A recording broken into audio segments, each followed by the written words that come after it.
Di na balikan ang kabanalan. Nakabalo kasi ano man lang, normal man lang ako. Di ba po ako magaling magkanta? Ready ka na, ready ka na. Kinakabahan talaga pag crush.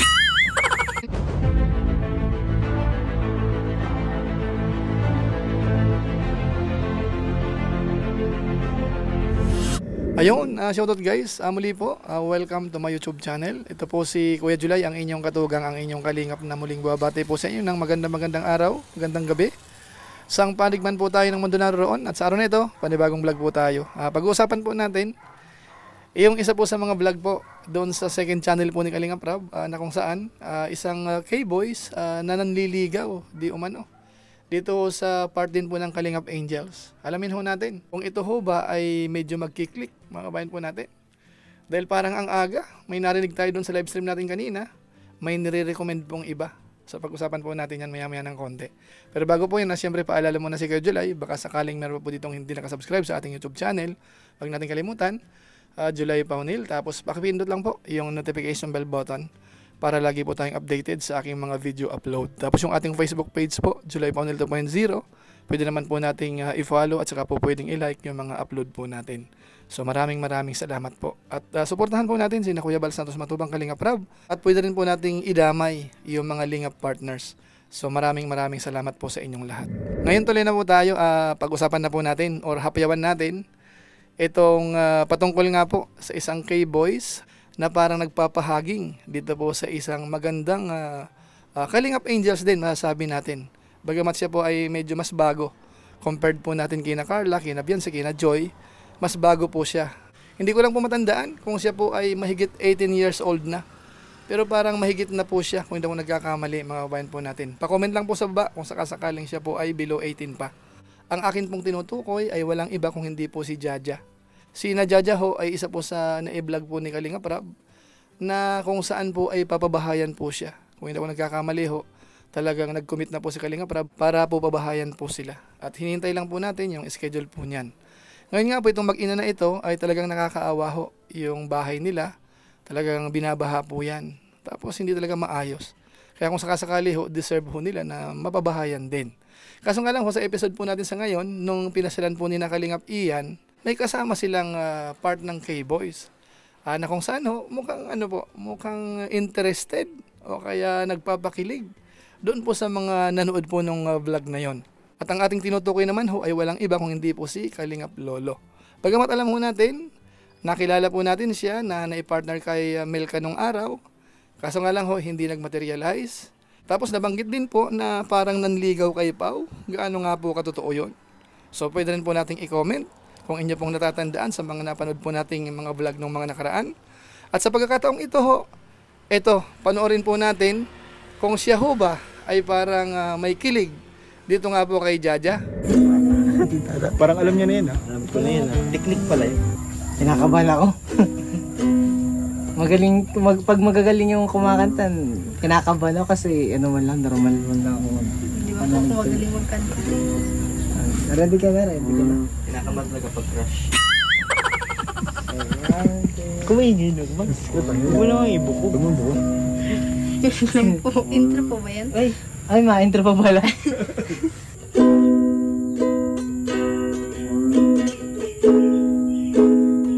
Grabe, ang galing.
kababayan po natin, mukhang natutuwa rin po yung mga kasamahan.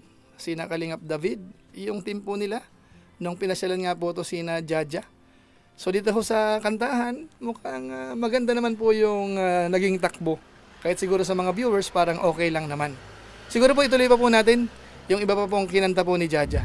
Kahit ganun pa man, nais kong malaman mo, ang puso kong ito'y para lang sa'yo.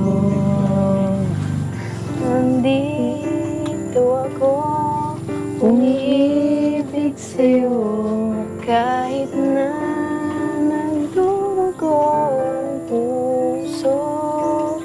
Kung sakaling iwanan ka niya,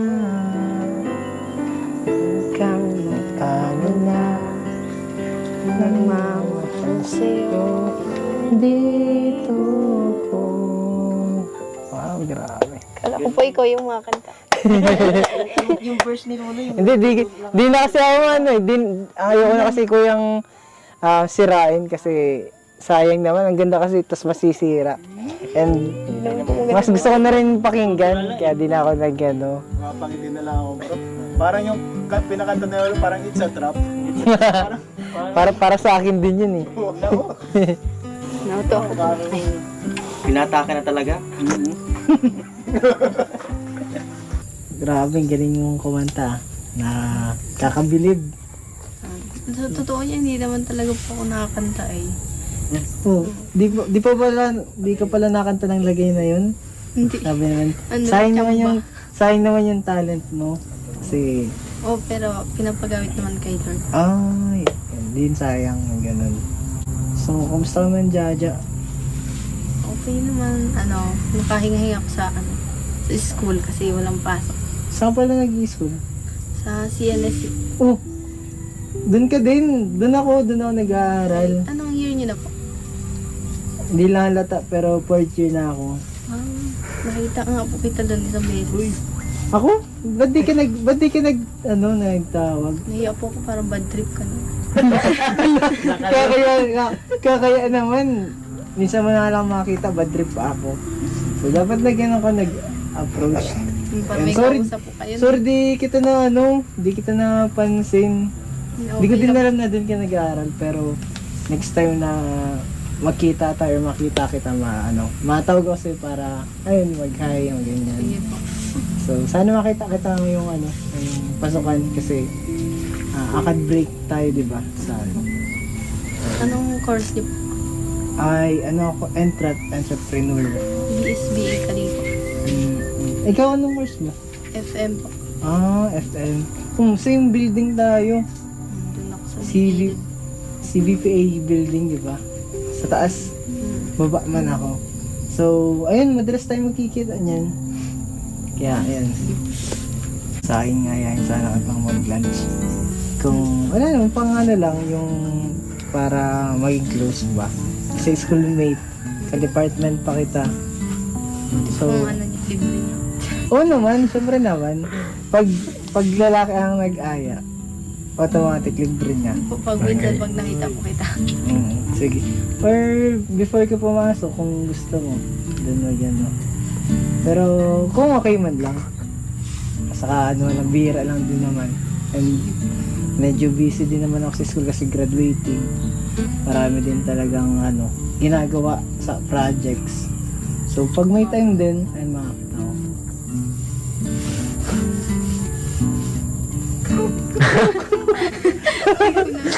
Ay siya? Sige.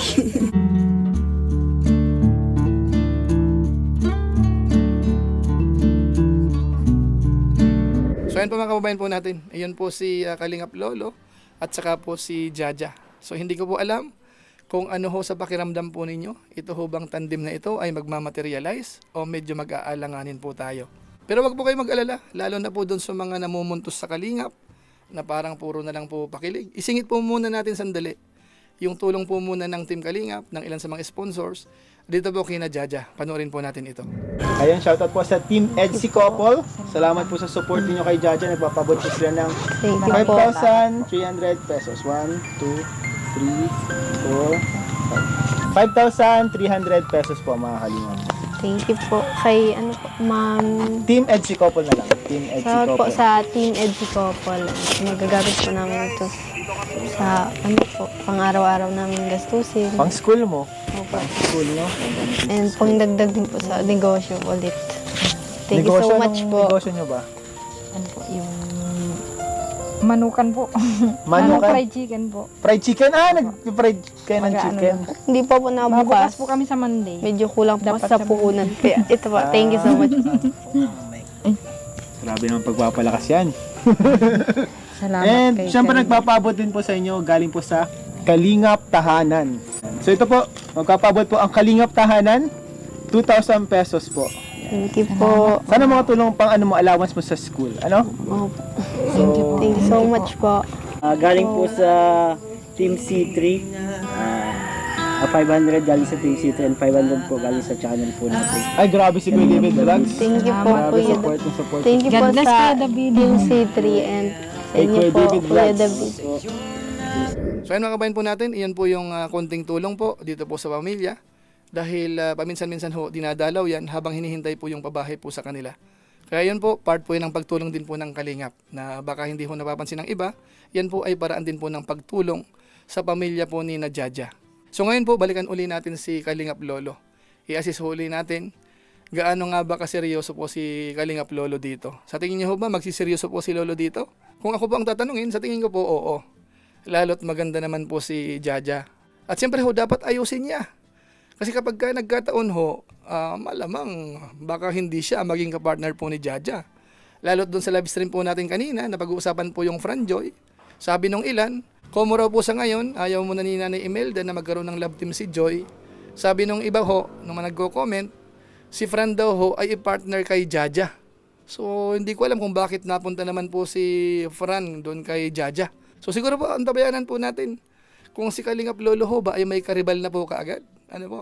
At siya nga po pala, ito po ay ano lang to, good vibes lang. Kumbaga ho ay pampasaya lang po sa mga manonood po ng Team Kalingap. So yun lang po muna siguro ang ating mixing reaction video po. Dito nga po sa isa sa mga K-Boys na parang merong kinakikiligan. Kaso nga lang ho, masyadong maaga. Mukhang narinig po natin yung pangalan ni Fran. So tingnan po natin. Alam po, so maraming salamat po sa inyo. Yan lang po muna siguro ang ating mixing reaction video. At kung inyo po itong nagustuhan, pwede po nating i-share. So maraming salamat. So muli, ito po si Kuya July, ang inyong katugang, ang inyong Kalingap na pansamantalang nagpapaalam po muna. Kita-kita ulit tayo sa mga susunod ko pang vlog. Maraming salamat sa inyong walang sawang pagsuporta po sa ating YouTube channel. Pagpalain nawa kayo ng Diyos, mabuhay tayong lahat. God bless. Bye-bye.